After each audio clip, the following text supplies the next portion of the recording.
Family, what's going on? Kyle Henderson, Bama Football on YouTube. In this video, I am going to explain why Alabama rolls this weekend against Vanderbilt.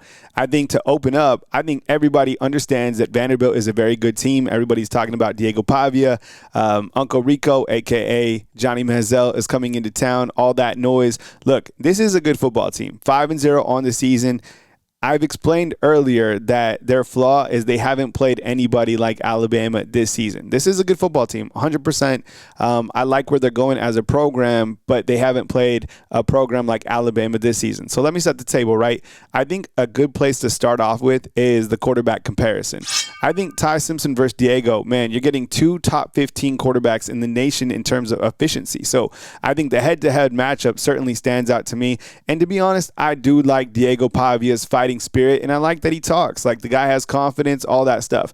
You put that stuff aside, I think the difference is in this particular game is, look, Diego is going against 103,000 fans, whereas Ty Simpson, you look to what he's been able to do the last 3 weeks, he's operated at a very high level. And last week specifically, I'm going to keep talking about it. What Kirby Smart said on Monday this week really sets the tone of where Alabama is specifically at the quarterback position. He said that they executed to the highest level, but it was Ty Simpson who out-executed Georgia.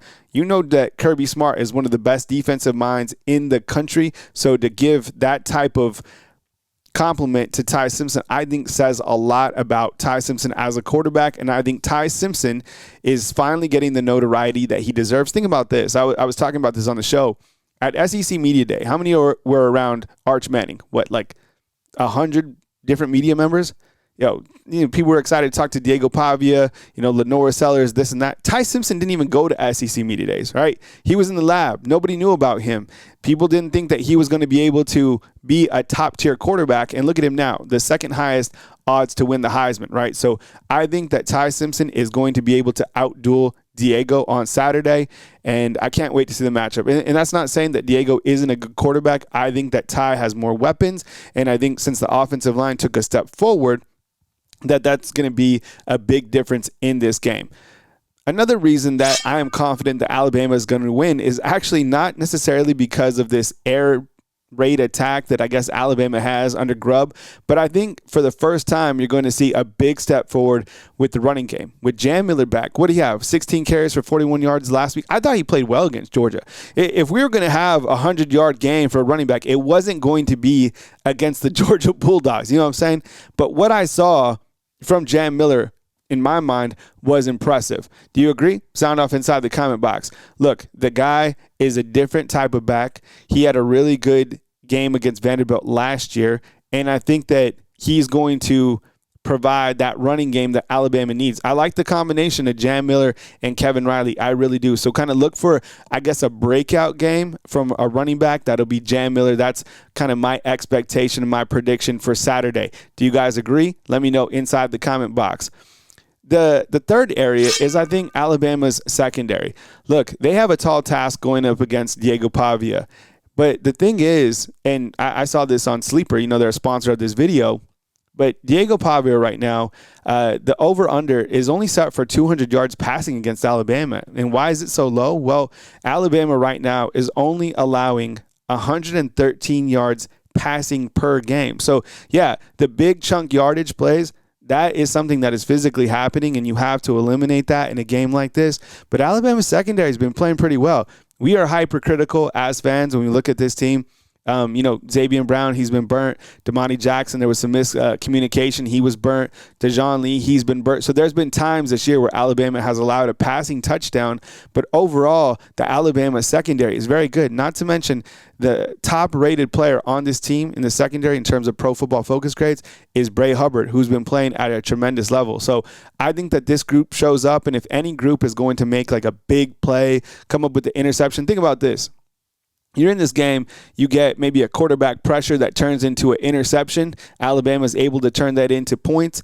That is something that resonates the crowd to really stand on their feet and get going. Speaking of that, I think home field plays a tremendous role in this game and in the outcome. Coach Kalen DeBoer is undefeated at Bryant-Denny Stadium. They're going to honor Coach Saban or former Coach Saban at some point in this game. People are really into these games now that they understand it's any given Saturday. I think, the last, 7 to 10 years, Bryant-Denny Stadium has been a little bit sleepy because they could, right? They could bail out at halftime, whatever. Not anymore. I think fans are starting to understand that it's any given Saturday, and they will rise up and they will make it a challenging environment for Diego Pavia and the rest of his posse. So crowd noise, and don't forget, Alabama's riding that 14 home game winning streak, one of the longest in the nation. The other reason, honestly, is I feel a revenge factor. When you look to what Vanderbilt was able to do to Alabama last year, it was, I would say, humiliating, to be honest. Now, look, Vanderbilt is not the same as Vanderbilt used to be. We all understand where we're at now in college football. Like that, this is a good football team coming to town. But Alabama was embarrassed. And this time, it's the exact same situation, right? Not a lot of times in life do you get an opportunity to do something again. Well, Alabama just beat Georgia like they did last year, and now you have a chance to play Vanderbilt.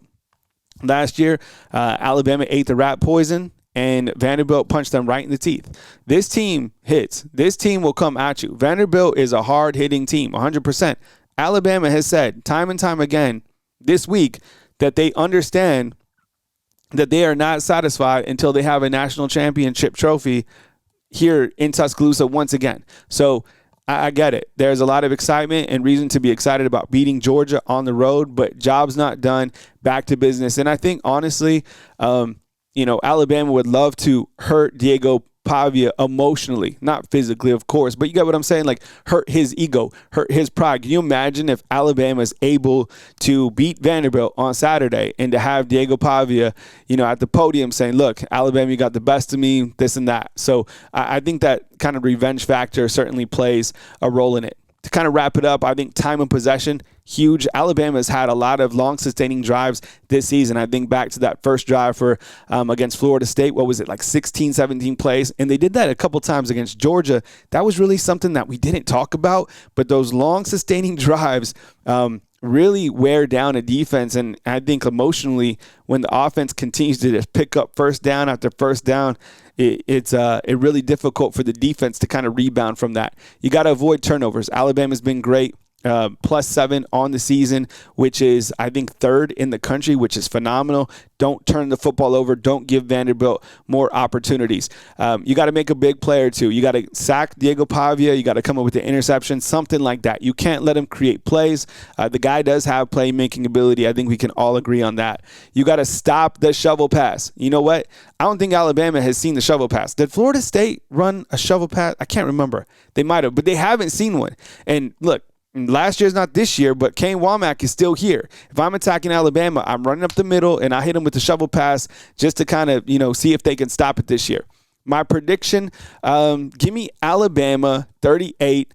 I'll go with Vanderbilt 17. I know it's like 10 right now on the spread. It opened up at 13, but I think Alabama, they'll come in, they'll be laser focused. I think they'll turn it up. I think Bryant-Denny will be absolutely on fire. Give me a big play too by Ryan Williams.